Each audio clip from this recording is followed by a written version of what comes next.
Welcome. Board परीक्षा 2025-26 के लिए कक्षा 12 के इतिहास विषय के महत्वपूर्ण वस्तुनिष्ठ प्रश्नोत्तर करेंगे। ये है भाग 4। इससे पहले हमने भाग 1, 2 और 3 किए थे। भाग 4 में आज हम लेसन 3 के यानी पार्ट 3 के वस्तुनिष्ठ प्रश्नोत्तर करेंगे। पार्ट 3 बंधुत्व, जाति तथा वर्ग, आरंभिक समाज, 600 ईसा पूर्व से 600 ईस्वी। इस पाठ के हम प्रश्नोत्तर करेंगे। हस्तिनापुर का उत्खनन कार्य किस पुरातत्ववेत्ता द्वारा किया गया था? तो हस्तिनापुर का उत्खनन कार्य ऑप्शन स बीबी लाल द्वारा किया गया था। ये मैप के अंदर हस्तिनापुर और ये कुरुवंश इतने जगह पर ये भारत में फैला हुआ था।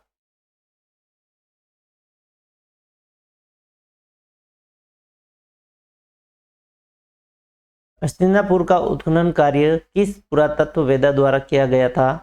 तो वो थे ऑप्शन स बीबी लाल।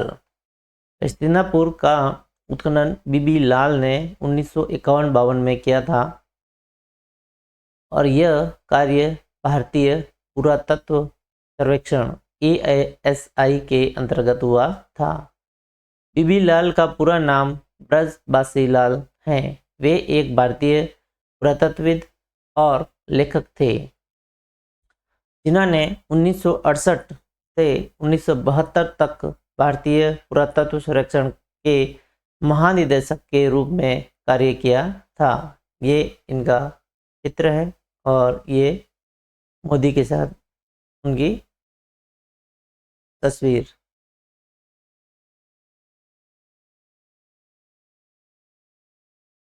किन शासकों को उनके मातृ नाम से चिन्हित किया जाता था? तो ऑप्शन द सातवाहन शासक। तो ये सातवाहन साम्राज्य भारत में उस समय था।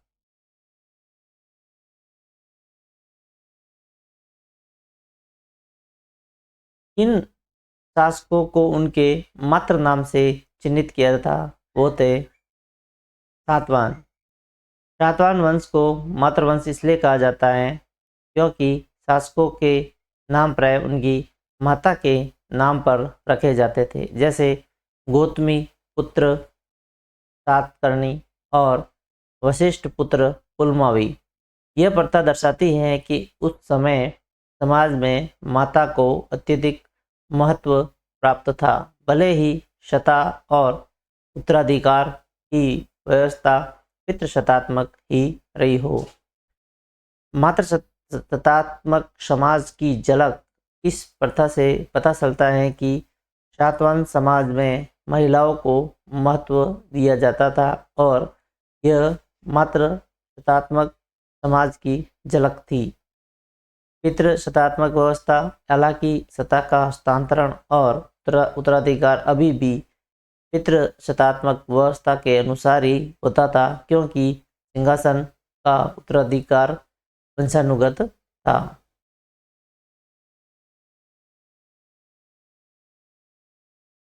प्राचीन काल में मंदसौर को किस नाम से जाना जाता था? तो ऑप्शन स दसपुर नाम से जाना जाता था। ये मध्य प्रदेश में स्थित है और ये मंदसौर मध्य प्रदेश के नक्शे में।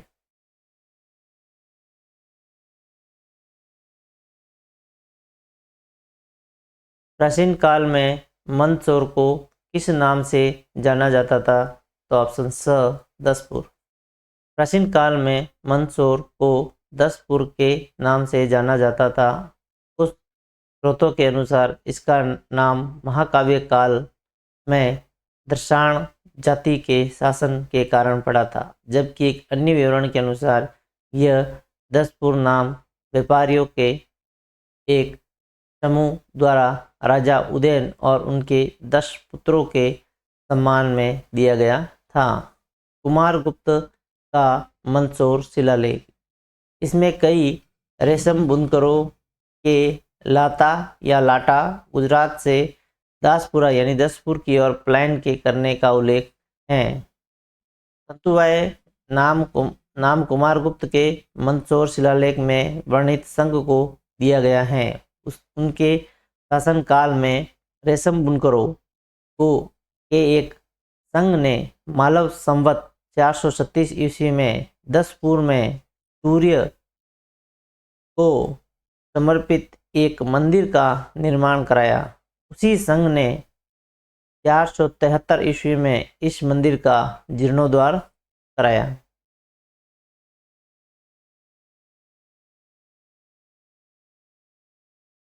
कौरव और पांडव किस वंश से संबंधित थे? तो ऑप्शन द कुरु वंश से संबंधित थे। यह उस समय कुरु साम्राज्य भारत के अंदर फैला हुआ था। यह महाभारत का एक काल्पनिक चित्र है जिसमें पांडव 5 भाई थे।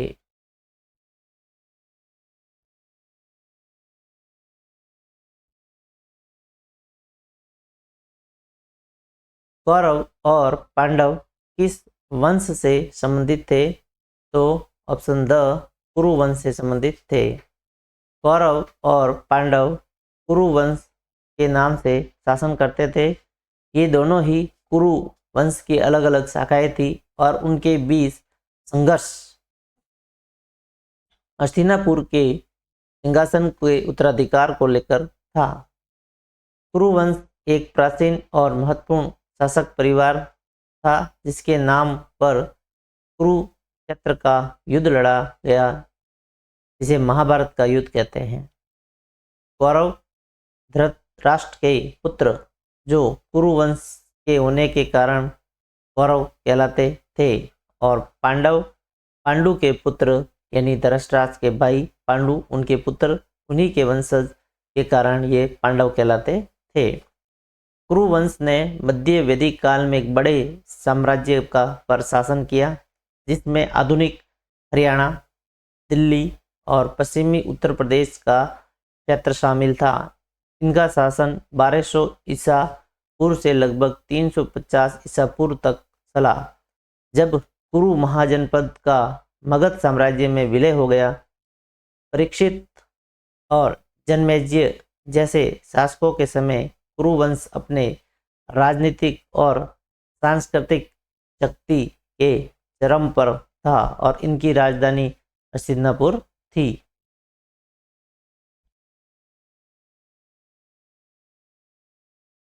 वर्तमान महाभारत में श्लोक हैं 1 लाख से अधिक। ऑप्शन ब 1 लाख से अधिक वर्तमान में महाभारत में श्लोक हैं। ये महाभारत का एक दृश्य और महाभारत को वेद व्यास द्वारा लिखा गया।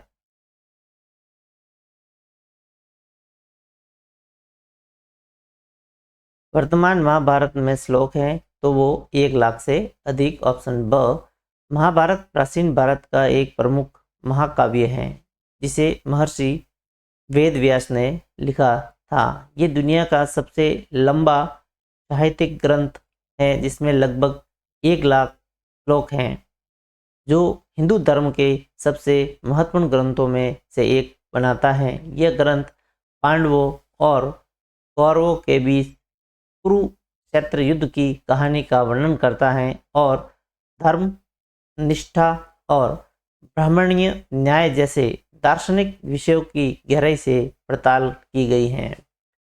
विषय वस्तु यह मुख्य रूप से पांडवों और कौरवों के बीच कुरुक्षेत्र युद्ध पर आधारित है, जिसमें धर्म, कर्तव्य, नैतिकता और जीवन के दार्शनिक पहलुओं पर बहुत कुछ है। महत्व इसे हिंदू धर्म के एक पवित्र ग्रंथ और पंचम वेद माना जाता है और यह भारतीय संस्कृति और ज्ञान की आधारशिला है।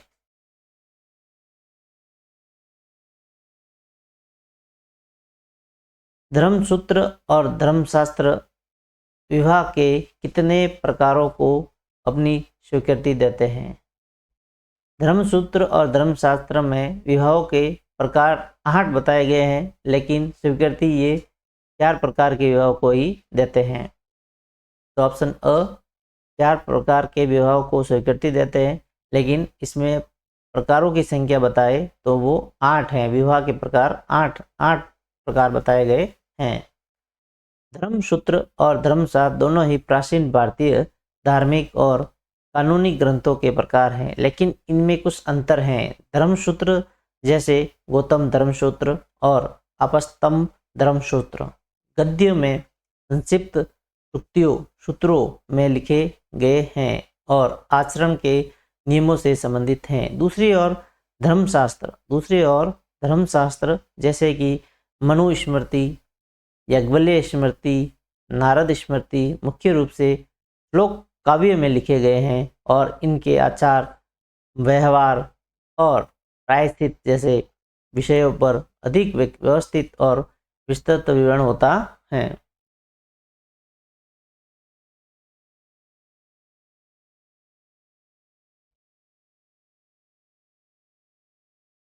धर्म सूत्र और धर्मशास्त्र विवाह के कितने प्रकारों को अपनी स्वीकृति देते हैं, तो वह 4 प्रकार के विवाह की स्वीकृति देते हैं, लेकिन विवाहों की संख्या 8 बताई गई है।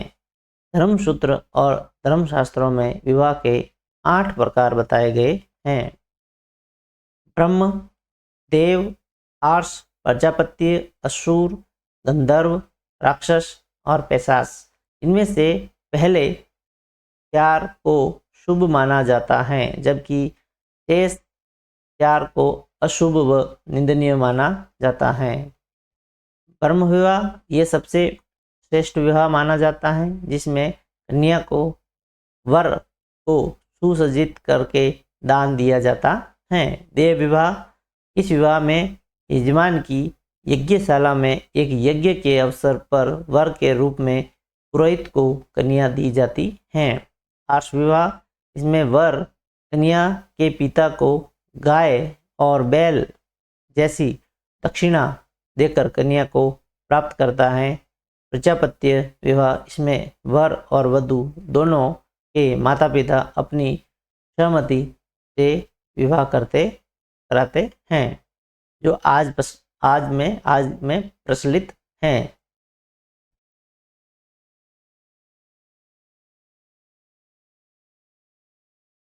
धर्मसूत्र और धर्मशास्त्र विवाह के कितने प्रकारों को स्वीकृति देते हैं, तो 4 प्रकार के विवाह को स्वीकृति देते हैं। शेष 4 को अशुभ व निंदनीय माना गया है। जैसे असुर विवाह, इसमें वर कन्या के मूल्य के रूप में धन व वस्तु देकर कन्या को खरीदता है। गंधर्व विवाह में यह प्रेम विवाह है, जिसमें वर और वधू आपसी सहमति और प्रेम के कारण विवाह करते हैं। राक्षस विवाह, इसमें वर बलपूर्वक व धोखे से कन्या का हरण कर ले जाता है। पैशाच विवाह, इसमें सबसे निम्न कोटि का विवाह है, जिसमें कोई व्यक्ति नशे में धुत, सोई हुई या मानसिक रूप से विक्षिप्त कन्या के साथ जबरन संबंध बनाता है, तो ये पैशाच विवाह होता है।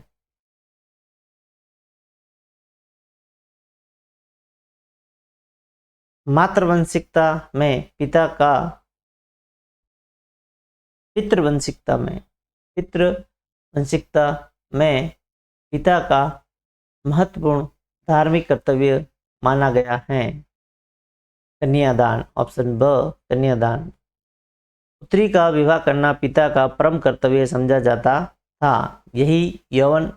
यदि यौवन प्राप्त करने पर भी कन्या के अभिभावक उसका विवाह न करे तो बड़े पाप के भागी होते थे। शास्त्रकारों ने लिखा है कि ऐसी दशा में कन्या स्वयं अपने लिए योग्य वर ढूंढकर विवाह कर सकती हैं।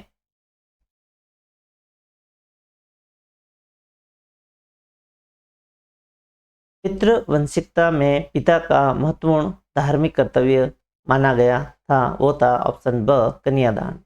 पितृसत्तात्मक समाज में एक पिता अपनी बेटी की शादी के संबंध में मुख्य धार्मिक कर्तव्य कन्यादान था। इस परंपरा में पिता अपनी बेटी को किसी अन्य गोत्र के पुत्र को सौंपता था और इसे एक महत्वपूर्ण धार्मिक कार्य माना जाता था, जो बेटी को सही समय पर एक योग्य व्यक्ति से विवाहित करने और परिवार की प्रतिष्ठा बनाए रखने के लिए आवश्यक था।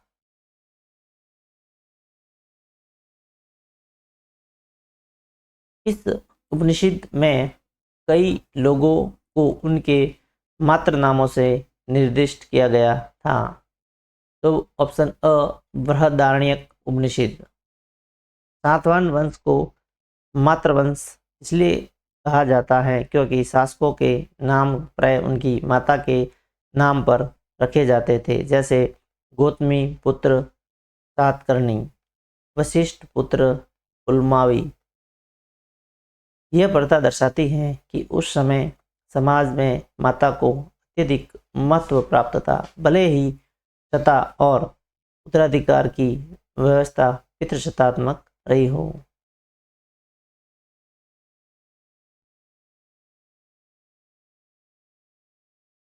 इस उपनिषद में कई लोगों को उनके मात्र नामों से निर्दिष्ट किया गया था। तो ऑप्शन अ बृहदारण्यक उपनिषद। बृहदारण्यक उपनिषद में जो आरंभिक उपनिषदों में से एक हैं, आचार्यों और शिष्यों की उत्तरोत्तर पीढ़ियों की सूची मिलती है, जिसमें से कई लोगों को उनके मात्र नामों से निर्दिष्ट किया गया है। 12 की बुक से।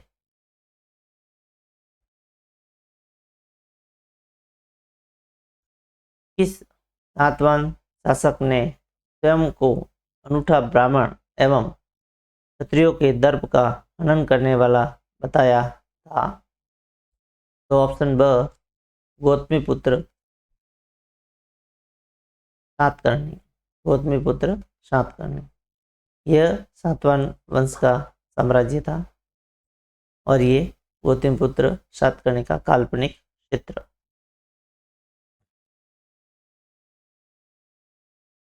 किस सातवाहन शासक ने स्वयं को अनूठा ब्राह्मण एवं क्षत्रियों के दर्प का हनन करने वाला बताया था? तो ऑप्शन ब गौतमीपुत्र सातकर्णी।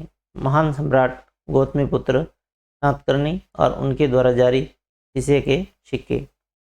सातवाहन शासक गौतमीपुत्र श्री सातकर्णी के ने स्वयं को आदित्य ब्राह्मण और क्षत्रियों के दर्प का हनन करने वाला कहा था, ताकि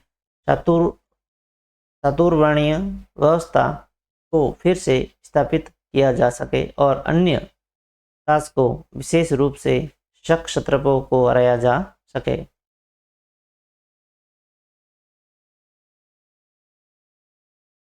एकलव्य किस वर्ग से जुड़ा हुआ था? तो ऑप्शन द एकलव्य निषाद वर्ग से जुड़ा हुआ था। ये एकलव्य का चित्र है, ये उनके गुरु द्रोणाचार्य, ये एकलव्य और ये इसके उनके गुरु द्रोणाचार्य, ये काल्पनिक चित्र।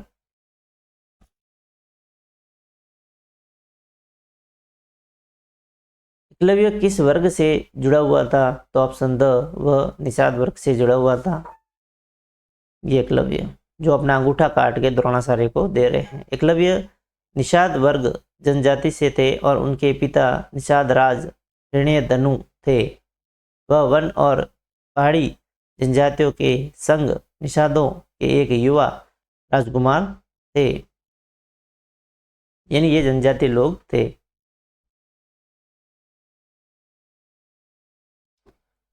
महाभारत की मूल भाषा है ऑप्शन द संस्कृत। ये महाभारत का दृश्य।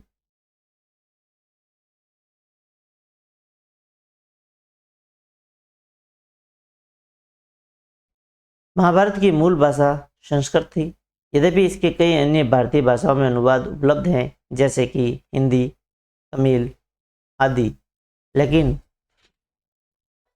मूल महाकाव्य संस्कृत में ही रचा गया था। महाभारत एक महाकाव्य है और यह प्राचीन भारत में दो महान संस्कृत महाकाव्यों में से एक है और इसे दुनिया का सबसे लंबा साहित्यिक ग्रंथ माना जाता है। रचनाकार महर्षि वेदव्यास को इसका श्रेय दिया जाता है। रचना इसमें लगभग 1 लाख श्लोक या 2 लाख पंक्तियाँ और 18 लाख शब्द हैं। मुख्य वस्तु यह पांडवों और कौरवों के बीच कुरुक्षेत्र युद्ध की कहानी के साथ उनके वंशजों के भाग्य का भी वर्णन करता है। धार्मिक और दार्शनिक महत्व। इस ग्रंथ का धार्मिक और दार्शनिक महत्व, यह हिंदू धर्म का एक प्रमुख ग्रंथ है और इसे भारतीय संस्कृति का एक महत्वपूर्ण हिस्सा माना जाता है। अन्य महाकाव्य रामायण दूसरा संस्कृत महाकाव्य है, तो दूसरा महाकाव्य है रामायण। पहला महाभारत तो सबसे बड़ा है।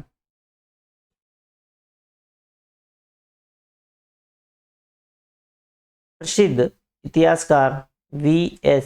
सुकंथाकर एक प्रसिद्ध विद्वान थे, तो ये संस्कृत के एक प्रसिद्ध विद्वान थे। ये उनके द्वारा लिखी गई बुक और ये महाभारत का एक दृश्य।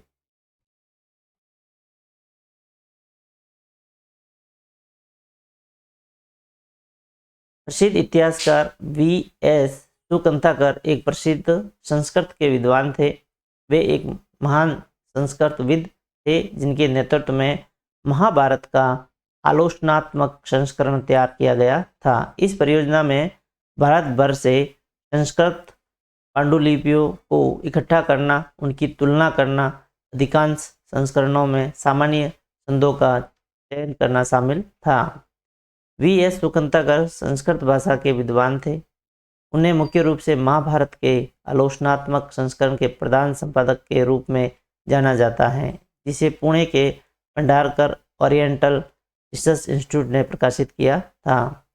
इनका पूरा नाम विष्णु सीताराम सुकंथकर संस्कृत के विद्वान एक भाषा वैज्ञानिक थे।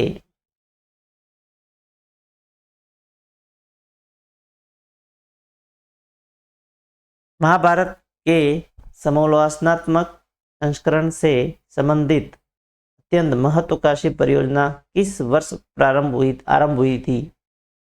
तो वो वर्ष था 1919। ऑप्शन स।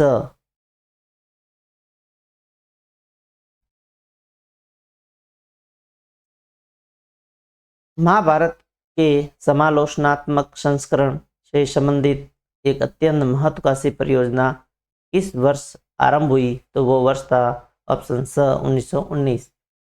V.S. सुकंथकर ने 1919 में महाभारत के आलोचनात्मक संस्करण के संकलन का कार्य शुरू किया और ये एक महत्वाकांक्षी परियोजना थी जिसे विद्वानों के एक समूह ने भारत भर से पांडुलिपियों को इकट्ठा किया और उनकी तुलना करके एक मानक संस्करण तैयार किया जो 1966 में प्रकाशित हुआ। कार्य की शुरुआत V.S. सुकंथकर के नेतृत्व में 1919 में महाभारत के आलोचनात्मक संस्करण को तैयार करने का काम शुरू हुआ। इस परियोजना का उद्देश्य भारत और विदेशों में उपलब्ध विभिन्न पांडुलिपियां की तुलना करना और महाभारत का एक आलोचनात्मक और मानक संस्करण तैयार करना था। प्रकाशन V.S. सुकंथकर की मृत्यु के बाद भी भंडारकर ओरिएंटल रिसर्च इंस्टीट्यूट के विद्वानों ने यह कार्य जारी रखा और 1966 ईस्वी में 19 खंडों में आलोचनात्मक संस्करण प्रकाशित किया।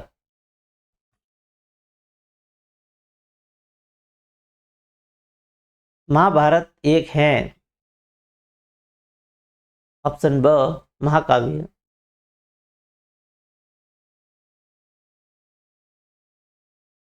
महाभारत एक महाकाव्य है।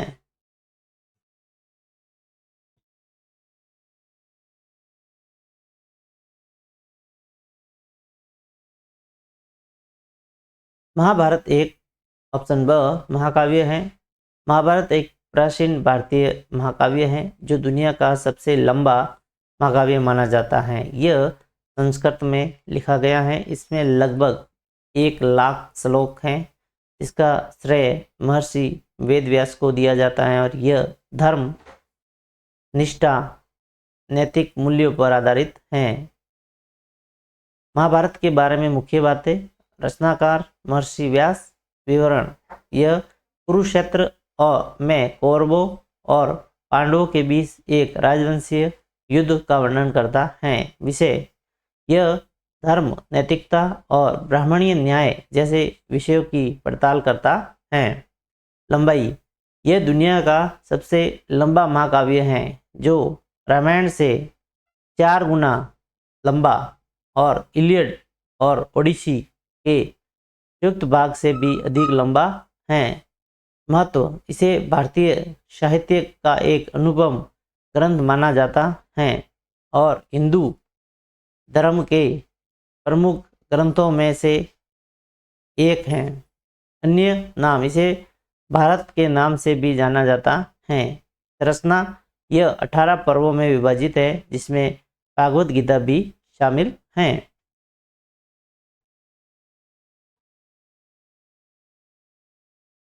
धर्म सूत्रों और धर्म शास्त्रों के अनुसार ब्राह्मणों का कार्य था, तो ऑप्शन अ वेदों की शिक्षा देना। धर्मसूत्र और धर्म शास्त्र। धर्म सूत्रों और धर्मशास्त्रों के अनुसार ब्राह्मणों का कार्य था, ऑप्शन अ वेदों की शिक्षा देना। मुख्य अंतर, धर्मसूत्र गद्य में लिखे जाते हैं जिसे सूत्र नामक लघु चित्रात्मक सूक्तियों का प्रयोग किया जाता है, जबकि धर्मशास्त्र काव्य में लिखे जाते हैं जिनमें श्लोक नामक छंदों का प्रयोग किया जाता है। इसके अतिरिक्त धर्मसूत्रों को सामान्यतः अधिक प्रामाणिक माना जाता है क्योंकि वे पुराने हैं और वेदों से अधिक निकटता से जुड़े हैं, जबकि धर्मशास्त्र यद्यपि वे समान विषयों को कवर करते हैं, बाद के अधिक व्युत्पन्न कार्य हैं। धर्मसूत्र संस्कृत गद्य सूत्र या कहावत में लिखे गए कानून और नैतिकता का प्रारंभिक हिंदू ग्रंथ हैं, जबकि धर्मशास्त्र स्मृति परंपरा के बाद में लिखे गए अधिक व्यापक छंदबद्ध ग्रंथ श्लोक हैं जो धर्मसूत्रों से विकसित हुए और उन पर विस्तार से लिखे गए। दोनों ही अधिकार, कर्तव्य, सामाजिक आचरण से संबंधित हैं, लेकिन धर्मसूत्र अधिक पुराने हैं और अधिक प्रामाणिक माने जाते हैं, जो लगभग 600 ईसा पूर्व से 200 ईसा पूर्व के हैं, जबकि धर्मशास्त्र लगभग 200 ईसा पूर्व से 500 ईस्वी तक के हैं। तो अगर कहे कि प्राचीन कौन से हैं, पुराने कौन से हैं, तो धर्मसूत्र अधिक पुराने हैं।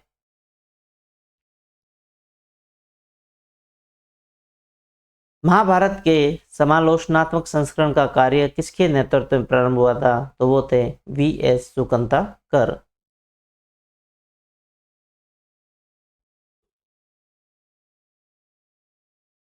महाभारत के समालोचनात्मक संस्करण का कार्य किसके नेतृत्व में प्रारंभ किया गया था, तो वो थे ऑप्शन ब वी.एस. सुकंताकर।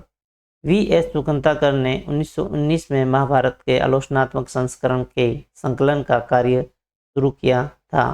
यह एक महत्वाकांक्षी परियोजना थी जिसमें विद्वानों के एक समूह ने भारत भर से पांडुलिपियों को इकट्ठा किया और उनकी तुलना करके एक मानक संस्करण तैयार किया जो 1966 में प्रकाशित हुआ। कार्य की शुरुआत की बात करें तो वी.एस. सुकंताकर के नेतृत्व में 1919 में महाभारत के आलोचनात्मक संस्करण को तैयार करने का काम शुरू हुआ। परियोजना का उद्देश्य भारत और विदेशों में उपलब्ध विभिन्न पांडुलिपियों की तुलना करना और महाभारत का एक आलोचनात्मक और मानक संस्करण तैयार करना था। प्रकाशन वी.एस. सुकंताकर की मृत्यु के बाद भी भंडारकर ओरिएंटल रिसर्च इंस्टीट्यूट के विद्वानों ने यह कार्य जारी रखा और 1966 में 19 खंडों में आलोचनात्मक संस्करण को प्रकाशित किया। महाभारत के रचयिता किसे माना जाता है, तो ऑप्शन द वेद व्यास को महाभारत का रचयिता माना जाता है। ये महाभारत का एक दृश्य, ये वेद व्यास जिन्होंने महाभारत की रचना की, लेकिन लिखने का कार्य भगवान गणेश को माना जाता है।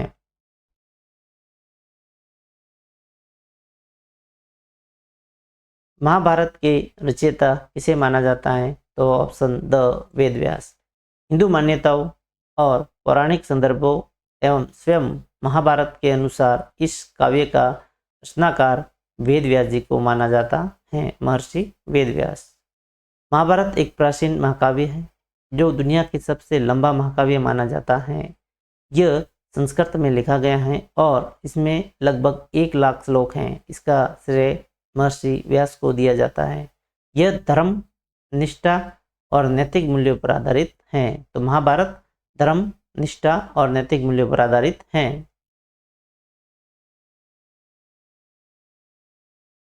600 ईसा पूर्व से 600 ईस्वी तक के काल में निम्न में से कौन से आर्थिक और राजनीतिक परिवर्तन हुए? तो वन क्षेत्रों में कृषि का विकास और विस्तार हुआ, शिल्प विशेषज्ञों के विशिष्ट सामाजिक समूह का उदय हुआ, संपत्ति के असमान वितरण से सामाजिक विषमताओं का प्रखर होना, ये उपरोक्त सभी कार्य इस काल क्रम में हुए। तो आर्थिक और 600 ईसा पूर्व से 600 ईस्वी तक के काल में निम्न में से कौन से आर्थिक और राजनीतिक परिवर्तन हुए? तो कुछ प्रमुख राजवंशों का उदय हुआ, जिसमें महाजनपद मगध, कौशल, अवंती, वत्स और वज्जी जैसे 16 शक्तिशाली राज्यों का उदय 600 ईसा पूर्व के आसपास हुआ। मौर्य साम्राज्य 322 से 185 ईसा वर्ष तक इनका शासन रहा, मौर्य साम्राज्य का। और चंद्रगुप्त मौर्य द्वारा स्थापित यह उस समय सबसे बड़ा साम्राज्य था। शुंग साम्राज्य का उदय 185 ईसा पूर्व से 73 ईसा पूर्व तक मौर्यों के बाद जिसके शासन ब्राह्मण थे, शुंग वंश के शासक ब्राह्मण थे, इनका साम्राज्य था। कर्ण साम्राज्य भी था उस समय, लगभग 73 ईसा पूर्व से 28 ईसा पूर्व तक। शुंगों के बाद एक ब्राह्मण राजवंश और आया जो था कर्ण साम्राज्य। सातवाहन वंश दक्षिण और मध्य भारत में एक प्रमुख शक्ति, जिसने मौर्यों के पतन के बाद अपना प्रभाव स्थापित किया। इसके इन राजवंशों के अलावा कुषाण, शक, गुप्त जैसे कई अन्य राजवंश भी उभरे, जिन्होंने इस अवधि में यानी 600 ईसा पूर्व से 600 ईस्वी के काल के मध्य भारतीय इतिहास में महत्वपूर्ण भूमिका निभाई। राजनीतिक परिवर्तन क्या हुआ?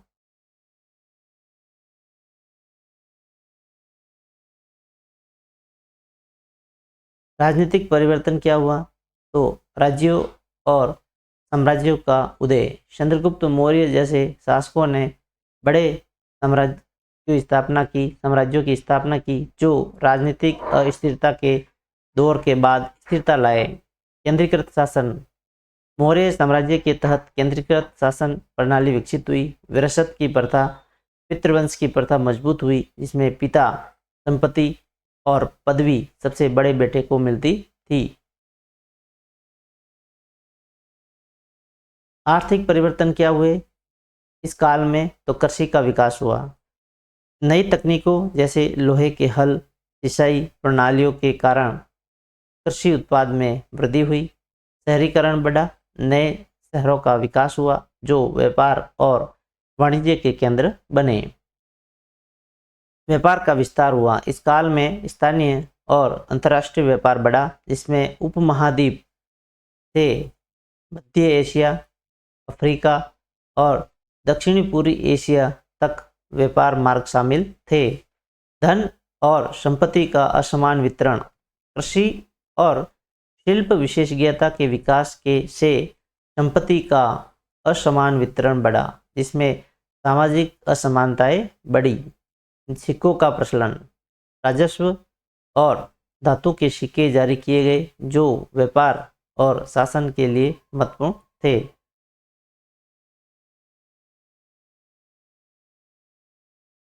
सौ ईसा पूर्व से 600 ईस्वी तक के काल में निम्न में से कौन से आर्थिक और राजनीतिक परिवर्तन हुए? तो ये उपरोक्त सभी, जिसमें वन क्षेत्रों में कृषि का विकास और विस्तार हुआ, शिल्प विशेषज्ञों के विशिष्ट सामाजिक समूह का उदय हुआ और संपत्ति के असमान वितरण से सामाजिक विषमताओं का प्रखर होना, ये सभी परिवर्तन हुए थे। 600 ईसा पूर्व से 600 ईस्वी के बीच आर्थिक और राजनीतिक परिवर्तनों में कृषि का विस्तार, शिल्प विशेषज्ञता और शहरीकरण शामिल थे, जिसमें धन का असमान वितरण, सामाजिक मतभेद बढ़े। राजनीतिक रूप से महाजनपदों का उदय हुआ और इसके बाद साम्राज्यों का निर्माण, जैसे कि मगध और फिर चंद्रगुप्त मौर्य के मौर्य साम्राज्य और गुप्त साम्राज्य जैसे बड़े साम्राज्यों का उदय हुआ।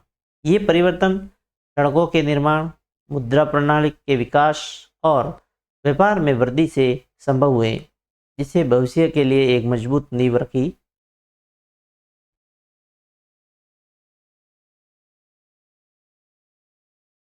संस्कृत ग्रंथों में कुल शब्द का प्रयोग होता है, तो ऑप्शन अ परिवार के लिए। भारतीय परिवार का एक दृश्य है और ये भी भारतीय परिवार का एक दृश्य है जिसमें फैमिली अलग अलग कार्य कर रहे हैं।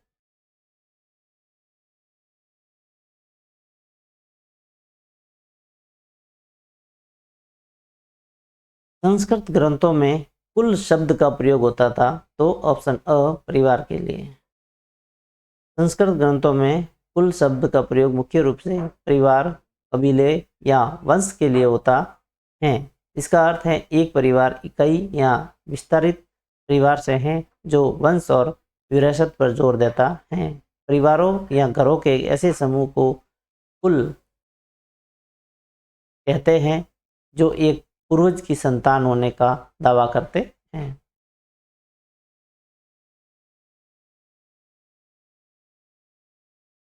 मातृवंशिकता का अर्थ होता है, ऑप्शन ब वंश परंपरा जो माँ से जुड़ी होती है, यानी कि परिवार की जो मुखिया हैं वो माँ होती हैं। मातृवंशिकता का अर्थ है वंश परंपरा, ऑप्शन ब वंश परंपरा जो माँ से जुड़ी होती है। मातृवंशिकता एक सामाजिक सांस्कृतिक प्रणाली है जहाँ परिवार की वंशावली, गोत्र पहचान माँ के माध्यम से निर्धारित होती है। इस व्यवस्था में माता से जुड़ी वंश परंपरा को अधिक महत्व दिया जाता है और संपत्ति का या शीर्षक अक्सर माँ से बेटी या अन्य महिला रिश्तेदारों को मिलते हैं। कुछ मातृवंशिक समाजों के उदाहरण नायर, यह भारत के दक्षिण में एक ऐतिहासिक मातृवंशी समुदाय हैं। खासी, यह भारत के उत्तर पूर्व में मातृवंशी समुदाय हैं जो मेघालय राज्य में पाया जाता है। टोबाया, समोया, समोया में टोबाया एक मातृवंशी व्यवस्था का हिस्सा है।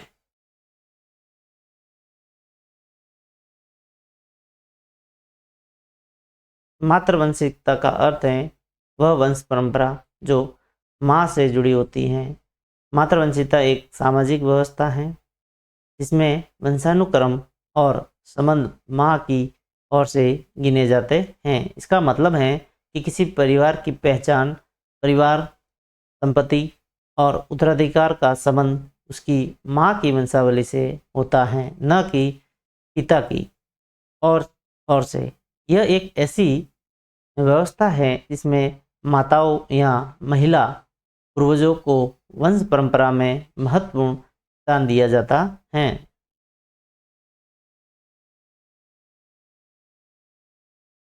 अंतर्विवाह का अर्थ होता है, तो ऑप्शन स वैवाहिक संबंध समूह के मध्य होता है।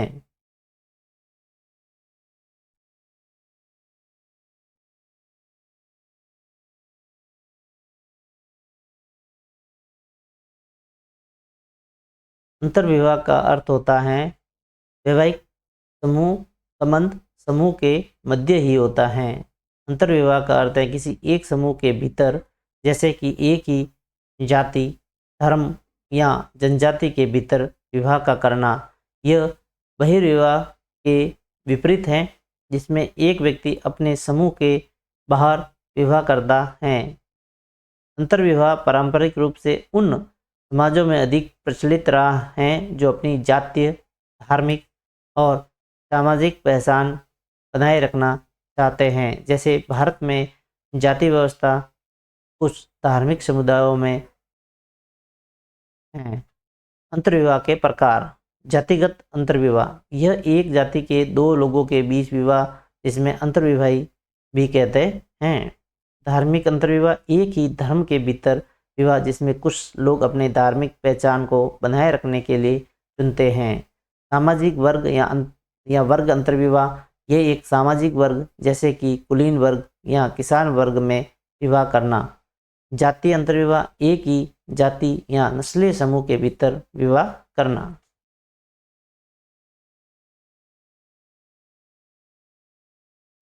पैतृक जायदाद के बंटवारे के संदर्भ में मनुस्मृति में क्या नियम बताया गया है?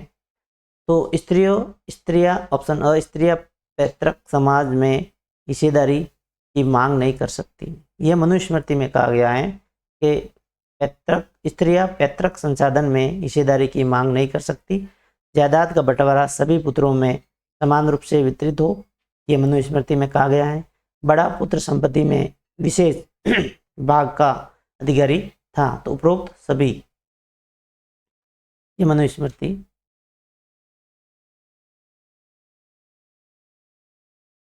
पैतृक जायदाद के बंटवारे के संदर्भ में मनुस्मृति में क्या नियम बताया गया है? तो स्त्रियां पैतृक संसाधन में हिस्सेदारी की मांग नहीं कर सकती।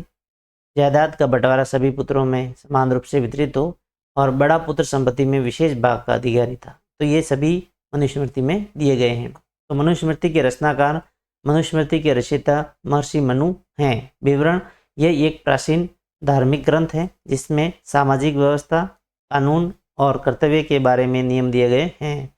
मनुस्मृति के अनुसार माता पिता की मृत्यु के बाद पैतृक संपत्ति को सभी पुत्रों में समान रूप से बांट देना चाहिए। हालांकि सबसे बड़े बेटे का संपत्ति पर विशेष हिस्से का हकदार हैं। वही मनुस्मृति का कहना है कि महिलाओं को इस संपत्ति में कोई हिस्सा मांगने की अनुमति नहीं है।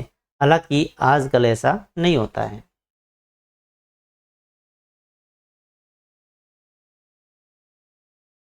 संस्कृत ग्रंथों में परिवार के लिए किस शब्द का प्रयोग हुआ है? तो ऑप्शन अ, कुल।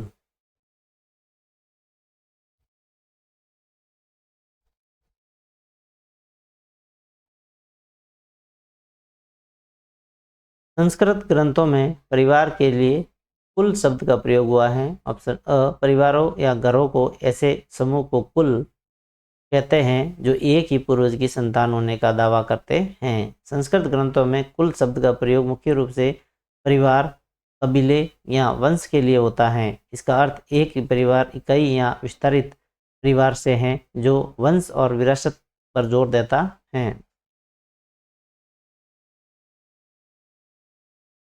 मृष्कटिकम नाटक के लेखक थे। ऑप्शन ब, शूद्रक। ये शूद्रक की पुस्तक मृष्कटिकम, जिसको अलग विद्वान मोहन राकेश द्वारा रूपांतरित किया गया है। ये एक नाटक का दृश्य।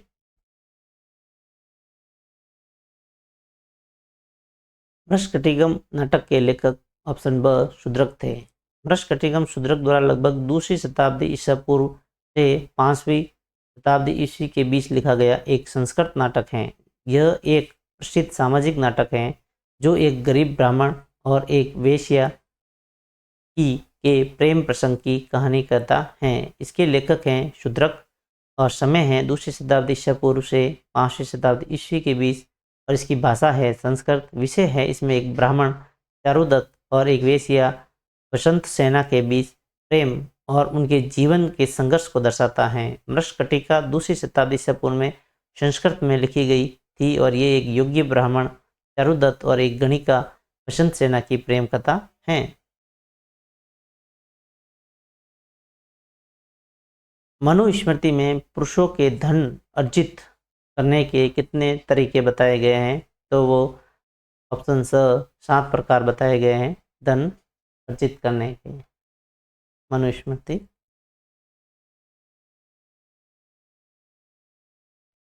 मनुस्मृति में पुरुषों के धन अर्जित करने के कितने तरीके बताए गए थे? वो ऑप्शन स, ये 7 तरीके हैं।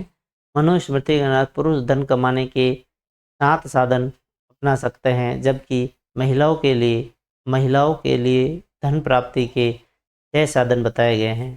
पुरुषों के साधनों में विरासत, खोज, क्रय, जीतना, निवेश करना, काम करना और अच्छे लोगों से उपहार स्वीकार करना शामिल हैं। महिलाओं के लिए स्त्री धन, विवाह के समय धन मिला, स्नेह के प्रतीक के रूप में मिला उपहार, जैसे भाई, पिता, पति से, और विवाह के उपरांत पति से मिला उपहार शामिल हैं। तो पुरुषों के धन के लिए धन कमाने के 7 साधन है: विरासत, खोज या प्राप्ति, क्रय, जीतना, विजय, निवेश करना, काम करना, अच्छे लोगों से उपहार स्वीकार करना।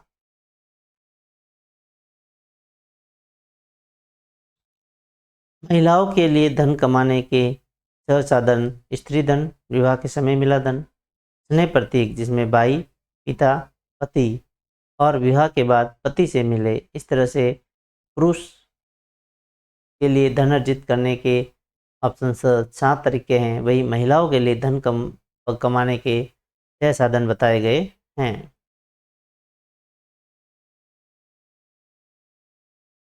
पाणिनि की अष्टाध्यायी का रचना काल है, तो ऑप्शन ब 500 ईसा पूर्व के आसपास।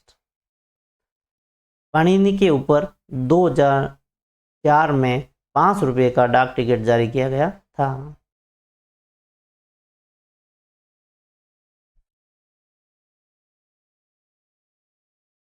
पाणिनि की अष्टाध्यायी का रचना काल है लगभग 500 ईसा पूर्व। पाणिनि की अष्टाध्यायी की रचना आचार्य पाणिनि ने की थी, जो संस्कृत व्याकरण के एक प्राचीन ग्रंथ है, जिसमें 8 अध्याय हैं। इस ग्रंथ में लगभग 4000 सूत्र हैं, जो संस्कृत के ध्वन्यात्मकता और वाक्यान्विन्यास और व्याकरण का गहन अध्ययन करते हैं, और इसे शास्त्रीय संस्कृत के लिए एक मानक रूप में माना जाता है। अष्टाध्यायी की रचना 6वीं से 5वीं शताब्दी ईसा पूर्व के बीच मानी जाती हैं।